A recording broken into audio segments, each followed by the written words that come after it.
लोगों और नीचे रख। हाँ पूछिए। अरे थोड़ा लोगों नीचे करिए ना भाई, आप लोगों नीचे कर लीजिए, थोड़ा माइक नीचे, हाँ दबाइए, लोगों नीचे। हाँ विपक्षी दलों के नेताओं की बैठक जो है दूसरी क्या कहेंगे, लगातार बैठकें चल रही है। भाई इसका कहना क्या है, विपक्षी एकता का प्रयास कर रहे हैं। बहरहाल पहली बार थोड़ी गंभीरता जरूर विपक्षी एकता में देखने को मिली है। इससे पहले हम लोगों ने देखा कि सिर्फ तस्वीरें खिंचाने के लिए सब साथ आते थे, पर इस बार जो बार बार इन लोगों की बैठक हो रही है, पर ये आने वाला समय ही बताएगा कि इन बैठकों का कोई निष्कर्ष निकलता है कि नहीं निकलता है। देखिए स्वाभाविक है, एक साथ एक मंच पर आकर चर्चा करना आसान है, पर साथ मिलकर और ख़ास तौर पर कई ऐसे राज्यों में साथ मिलकर चुनाव लड़ना जहां पर एक दूसरे के खिलाफ ही, जिनकी राजनीति हमेशा से रही है, राज्यों का नाम लेने की ज़रूरत नहीं है, पर कई ऐसे उदाहरण हैं जहां पर जो दल साथ में बैठे हैं उनके खिलाफ ही उन लोगों ने अपनी राजनीति करने का काम किया है। तो ऐसे में चुनाव में जब ये लोग जाएंगे तब तक क्या ये विपक्षी एकता बरकरार रहेगी? इस विपक्ष का नेतृत्व कौन करेगा? क्या उस पर सबकी सहमति बनेगी? पिछले दिनों भी जब ये लोग बिहार भी आए थे तो उस वक्त भी कुछ मतभेद कुछ दलों के बीच देखने को मिले थे, बट बहरहाल ये आने वाला समय ही बताएगा कि ये विपक्षी एकता इस तरीके से बरकरार रह पाती है या चुनाव आते आते तक धराशायी। यूनिफॉर्म सिविल कोड पे आम आदमी पार्टी ने समर्थन किया है, वहीं विपक्षी सेना जो है इस पे बीजेपी प्रधानमंत्री मोदी ने इसको इम्प्लीमेंट करने की बात कही है, आरजेडी और जेडीयू इसका विरोध कर दिया। आपकी पार्टी का क्या स्टैंड है इस पे?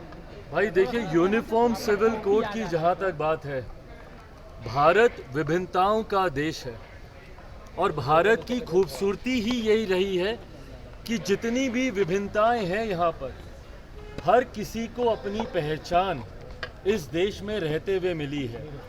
ऐसे में जब यूनिफॉर्म सिविल कोड की बात आती है, जब तक इसका ड्राफ्ट सामने नहीं आता, ये लॉ कमीशन की पहली जिम्मेदारी बनती है कि भाई इसका ड्राफ्ट तो दें, जहाँ पर अलग अलग धर्म हैं, अलग अलग समुदाय हैं, अलग अलग नियम कायदे कानून परंपराएं हैं। आप एक ही धर्म में देखिएगा तो कई अलग अलग क्षेत्रों में जाके परंपराएं बदलती हैं और वो उन परंपराओं को मानते हैं। अगर आप हिंदू मैरिज एक्ट को ही ले लें तो आप ऊपर नॉर्थ में अलग हैं, डाउन साउथ जाते जाते तक नॉर्थ में उसके नियम कायदे कानून अलग हैं, रिश्तेदार जनरेशन्स में आप नहीं कर सकते, डाउन साउथ जाते जाते अपने अंकल के साथ आप शादी ब्याह कर सकते। तो कई ऐसे नियम कायदे कानून हैं। आप ईस्ट में जाएंगे, ईस्ट की परंपराएं और है, साउथ की और है, नॉर्थ की और है। तो ऐसे में जब यूनिफॉर्म सिविल कोड की बात आती है तो वो क्या ड्राफ्ट है, जब तक लॉ कमीशन उस ड्राफ्ट को आपके सामने नहीं रखता, मुझे नहीं लगता कि इस पर किसी का भी कोई भी टिप्पणी करना उचित है। एक बार वो ड्राफ्ट आएगा, उस ड्राफ्ट को मैं, मेरी पार्टी पूरी गंभीरता से हम लोग उसका अध्ययन करेंगे और उसके बाद ही उस पर अपनी टिप्पणी देना उचित है। जिस तरह से एनडीए की तरफ चले गए, अब तक आपका स्टैंड क्लियर नहीं हो पाया है। अरे प्रभु, ये कोई चर्चा का विषय थोड़ी है कि मैं किसके साथ जा रहा हूँ नहीं जा रहा हूँ। मैंने बार बार इस बात को कहा, सही समय आने पर, आज चुनाव तो नहीं है ना भाई, ना ही कल चुनाव आ रहे हैं, ना ही कोई चुनाव की अधिसूचना अभी आई है। अभी समय है और मैं निरंतरता में एक ही बात को मैं कहता रहा हूँ कि जब चुनाव सामने आएंगे, गठबंधन किसके साथ होगा, यकीनन लोक जनशक्ति पार्टी रामविलास अगला चुनाव गठबंधन के तहत लड़ेगी, पर वो किसके साथ गठबंधन होगा वो सही समय आने पर ही फैसला लिया जाएगा। अमित शाह ने कहा कि नीतीश कुमार पलटू है, उन पर भरोसा नहीं किया जा सकता है, हर बार पाला बदलते हैं, ऐसे के साथ कैसे सरकार हम चला सकते हैं? भाई ये बात भारतीय जनता पार्टी से बेहतर तो कोई नहीं जान सकता। कितनी बार नीतीश कुमार जी ने उन्हें धोखा देने का काम किया है। तो ऐसे में जब आदरणीय केंद्रीय गृह मंत्री अमित शाह जी ने इन बातों को रखा है तो वो सही बोल रहे हैं इस बात को लेकर।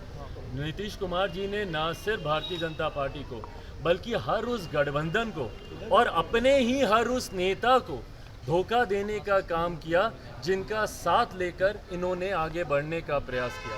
भाई दूसरे दल तो दूर की बात है, जिन्होंने अपने नेताओं को नहीं छोड़ा हो।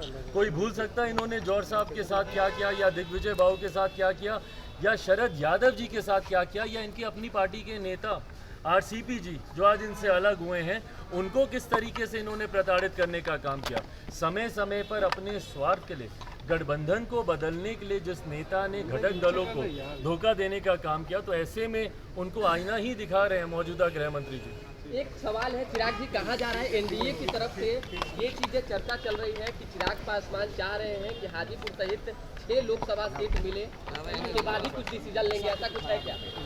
भाई हाजीपुर सीट पर तो कोई चर्चा की गुंजाइश ही नहीं है ना। हाजीपुर मैं पहले भी कह चुका हूँ, मेरे नेता के अधूरे कार्यों को, किसी भी पुत्र का धर्म होता है कि वो अपने पिता के अधूरे कार्यों को पूरा करे। ऐसे में जब आज मेरे पिता इस दुनिया में नहीं है तो हाजीपुर की एक बड़ी जिम्मेदारी है जो कि पुत्र होने के नाते मुझे निभानी है। क्या होगा? जमुई का फिर क्या होगा सर? अरे गर्दन फट गया।